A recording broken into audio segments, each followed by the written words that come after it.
कर्क राशि के सभी दोस्तों पर इस सप्ताह किस्मत मेहरबान रहेगी। जितना फायदा उठा सकते हो उतना आपको उठाना है।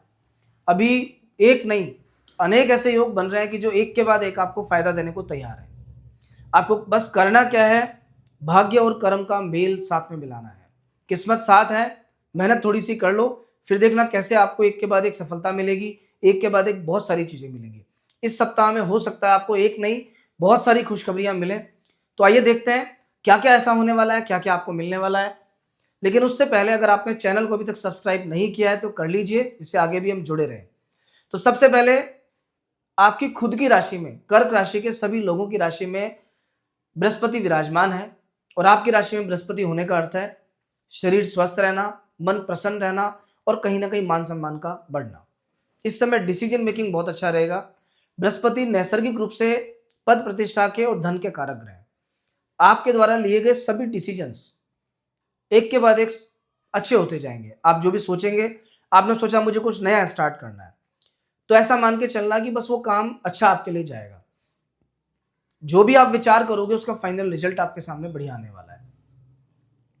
अगर आप सोशल वर्कर हैं, कोई बहुत अच्छा काम करते हैं, कोई एनजीओ चलाते हैं, तो आपके एनजीओ को या आपके काम को लोगों के द्वारा सराहा जाएगा, लोग उसकी तारीफ करेंगे और कहीं ना कहीं वहां से भी आपको मान सम्मान मिलेगा। आप जिस किसी भी प्रोफेशन में हैं, उस प्रोफेशन में आपका परफॉर्मेंस बहुत अच्छा रहने वाला है इस वीक में। इतना ही नहीं, आगे बढ़ते हैं। फिफ्थ हाउस में मंगल, शुक्र और सूर्य, तीन ग्रह एक साथ विराजमान है।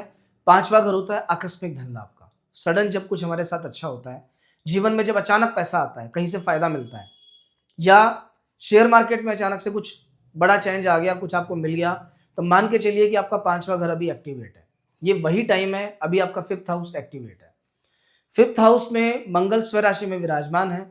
और स्व राशि के अपनी राशि में होने का अर्थ है कि कहीं ना कहीं छोटा सा कोई ट्रेड आपके लिए बहुत अच्छा साबित हो सकता है। हो सकता है 1 रुपए की जगह 4 रुपए आपको मिल जाए। ऐसा कोई डिसीजन, ऐसा कोई इन्वेस्टमेंट कि जो आपकी नज़र में अभी उतना इंपॉर्टेंस नहीं रखता हो, पर सडन वहां से आपको कुछ अचानक बड़ी चीज मिल सकती है। तो आपको नजर रखनी है, ध्यान रखना है, लेकिन सावधानी के साथ में धीरे धीरे आगे बढ़िए, समझदारी के साथ में। थोड़ा रिस्क आप अभी उठा सकते हो, जो रिस्क आप उठाओगे उसका फल आपको खराब नहीं मिलेगा, अच्छा मिलेगा। लेकिन एक चीज मैं आपको स्पष्ट कर देता हूं, देखिए ये राशिफल जो होता है ये सभी के लिए कॉमन होता है। आपकी जो कर्क राशि है उन सभी लोगों के लिए समान है। लेकिन कभी कभी हमारी कुंडली में कोई ऐसे विशेष दुर्योग होता है, खराब योग होते हैं कि जो बहुत परेशान करता है। आपको उन चीजों को भी थोड़ा सा ध्यान में रखना पड़ेगा। स्पेशली जैसा कि मैंने आपसे कहा कि शेयर मार्केट का काम करना अभी आपके लिए बहुत अच्छा है, यकीनन बहुत अच्छा है। लेकिन यह भी ध्यान रखना कि अगर किसी व्यक्ति की कुंडली में शनि चंद्रमा का योग फिफ्थ हाउस में बैठा है, जिसे विष योग कहा जाता है, या फिर राहु शनि एक साथ पांचवें घर में बैठे हैं, उस व्यक्ति को जीवन में उसका धन एक बार नष्ट होता ही होता है। शेयर मार्केट में बड़ा लॉस होता ही होता है। तो ऐसे लोगों को मैं सजेस्ट नहीं करूंगा कि आपको ये काम करना है। हाँ, आप किसी और माध्यम से काम कर सकते हो, कुछ और आप काम कर सकते हो जहां आपको प्रॉफिट मिले, पर कुछ ना कुछ बढ़िया आपके साथ होगा ही होगा। अभी एट्थ हाउस में राहु विराजमान है। व्हीकल वगैरह चलाते समय सावधानी बरतना, क्योंकि राहु का काम होता है वाहन से नुकसान देना। कभी कभी जंगली जानवरों से, सींग वाले जानवरों से या जहर से भी नुकसान होता है। जहर का अर्थ केवल जहर ही नहीं होता है, हमारी बॉडी में कोई भी ऐसी चीज जो जाके कोई गलत रिएक्शन क्रिएट कर दे, वो भी एक तरह का जहर है। मान लीजिए आपने खाना खाया और ठीक से पचा नहीं, एसिड बनाने लगा, तो वो एक प्रकार का जहर है। आपको इस तरह की चीजों से सावधानी बरतनी पड़ेगी। खाने पीने में बहुत ध्यान रखना, गलत चीज का सेवन बिल्कुल मत करना। स्पेशली स्पाइसी फूड या बहुत ज्यादा ऑयली चीजें, इनसे आपको अवेयर रहना है, इनसे दूर रहना है। वाणी के स्थान में केतु विराजमान है। और केतु केतु के लिए ज्योतिष में का स्तब्ध वाक, केतु स्तब्ध वाक, इसका अर्थ क्या हुआ कि ऐसा व्यक्ति अचानक से कुछ ऐसा बोल देता है कि जो सबको सरप्राइज करता है। बोलने के बाद खुद को भी लगता है कि मैंने ऐसा कैसे बोल दिया। तो अभी वाणी पे बहुत नियंत्रण रखना, वरना लोगों के बीच में या कोई बहुत नियर एंड डियर व्यक्ति के साथ में बातचीत में, व्यवहार में कोई ऐसी बात आपके मुंह से निकल सकती है कि जो बाद में आपके लिए खराब हो, जो आपके लिए नुकसानदायक हो और बाद में आपको पछताने का मौका भी नहीं मिले। तो जुबान पर विशेष कंट्रोल। धन के स्थान में केतु, जैसा मैंने बताया, केतु मोक्ष के कारक है। धन के स्थान में केतु का अर्थ होता है कि ऐसे व्यक्ति को अपना पैसा किसी को देने से बचना चाहिए, उधार तो बिल्कुल नहीं देना चाहिए।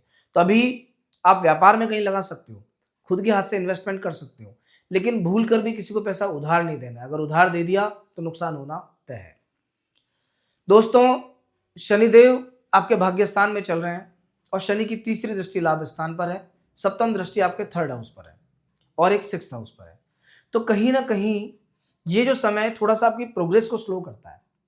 शनि जब भाग्य के स्थान में बैठ जाते हैं तो व्यक्ति के काम सारे होते हैं, लेकिन थोड़ा धीरे धीरे होते हैं। हालांकि आप अभी बहुत मैच्योर हो जाएंगे, इंट्यूशन बहुत ज्यादा काम करने लगेगा, धर्म और अध्यात्म में आपकी रुचि बढ़ जाएगी।